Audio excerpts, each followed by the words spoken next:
Salut tout le monde, une vidéo ce matin, ça m'est apparu mais comme un flash. Et le titre de la vidéo c'est le moment où on a le plus besoin de soi-même. Et j'ai remarqué que le moment où on a le plus besoin de soi-même, c'est le moment où on a le plus tendance à se fuir. C'est vraiment, ça va de corrélation totale l'un avec l'autre. Enfin, en tout cas, c'est mon expérience. Et comment ça se passe? Eh ben, c'est les moments où vous vous voyez aller regarder 30 tonnes de vidéos, si vous kiffez les vidéos. C'est les moments où vous vous mettez à aller piquer dans les paquets de gâteaux ou aller acheter de la malbouffe à tout bout de champ.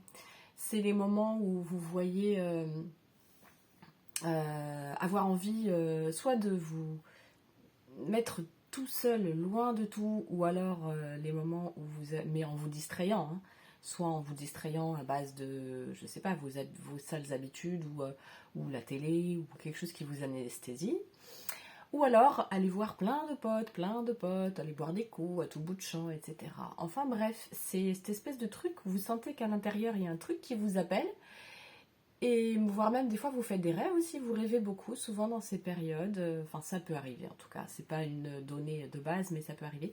Et comme par hasard, c'est ce moment-là où il y a un truc à l'intérieur de vous qui a un message à vous donner, c'est vous-même hein, qui a un message à vous donner, ou c'est le divin si vous considérez que le divin est relié à vous-même, ce qui est mon cas.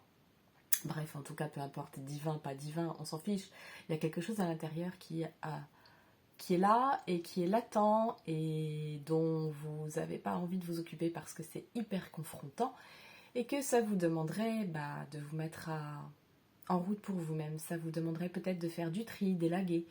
Ça vous demanderait peut-être de quitter des choses dont vous n'avez plus besoin ou d'aller vers des choses dont vous avez vraiment besoin et que ça grouille à l'intérieur, mais il va falloir tellement de courage pour aller vers ce truc-là que c'est plus simple de ne pas y aller et de laisser tomber. Sauf que si vous êtes vraiment maintenant intéressé par vous-même, ce qui est peut-être le cas si vous regardez cette chaîne, alors vous ne pouvez pas faire autrement que de l'entendre ce truc.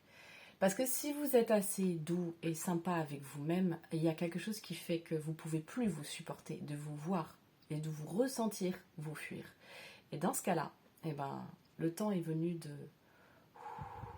Ok, je regarde la tension qui est à l'intérieur dans mon corps là, je regarde où elle se situe et je me pose. Mais je ne me pose pas pour fuir, je me pose pour regarder. Et c'est pas parce que ce que je vais voir ne va pas forcément être réalisable que ça ne veut pas dire qu'il ne faut pas que je le regarde. Parce que si vous commencez même pas à regarder, si vous, si nous, si on ne commence pas à regarder ce qui grouille à l'intérieur, de toutes les manières ça va nous ravager. Donc qu'on en fasse quelque chose ou pas, au moins la base de chez base, c'est d'avoir le courage et surtout le cœur de le regarder parce que c'est un cadeau à se faire. Parce que même si on n'en fait rien pour le moment, au moins ça sème une graine pour peut-être après. Et peut-être que ça relie une graine à quelque chose là, on ne sait pas où, on ne sait pas qui, quelqu'un qui cherche notre projet, quelqu'un qui nous cherche quelque part. Nous on cherche quelque chose mais on ne sait pas par quel bout le commencer. Il y a peut-être quelqu'un qui cherche, il y a peut-être quelque chose ou quelqu'un qui cherche quelque part. Le fait d'amorcer ça en soi, c'est une énergie. Et cette énergie, elle peut atterrir quelque part. Et c'est pas ma tête qui va me dire où elle va atterrir. Donc le regarder en face, c'est me donner les moyens de trouver peut-être, de semer des graines. Voilà, tout simplement semer des graines. Et être honnête envers soi. Être honnête envers soi, c'est je crois le plus beau cadeau qu'on peut se faire. Le tout, c'est de freiner la tête qui, elle, va vouloir à partir de là, tout de suite, aller vite. Donc non, pas aller vite. Mais par contre, ne pas remettre sous cloche et sous le tapis le truc. Le cadeau que tu as été voir et que tu voulais pas voir.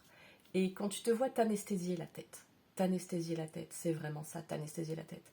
Ou te cacher à toi-même que tu as des grosses tensions dans le corps, là, ou tu as des douleurs et des maux de partout, te refuser de regarder ça en face avec douceur, courage, rien que de le regarder, je dis bien rien que de le regarder, parce que ta tête va vouloir mettre une solution immédiate. Non, pas besoin. Juste tu le regardes. Tu mets du cœur là, tu te relis là, tu mets du cœur et tu le regardes.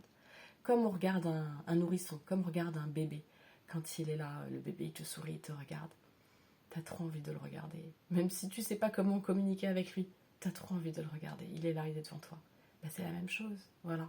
Médite là-dessus, si ça te parle. Et je te souhaite une belle rencontre avec toi-même, parce que c'est bien la plus belle chose qui peut t'arriver.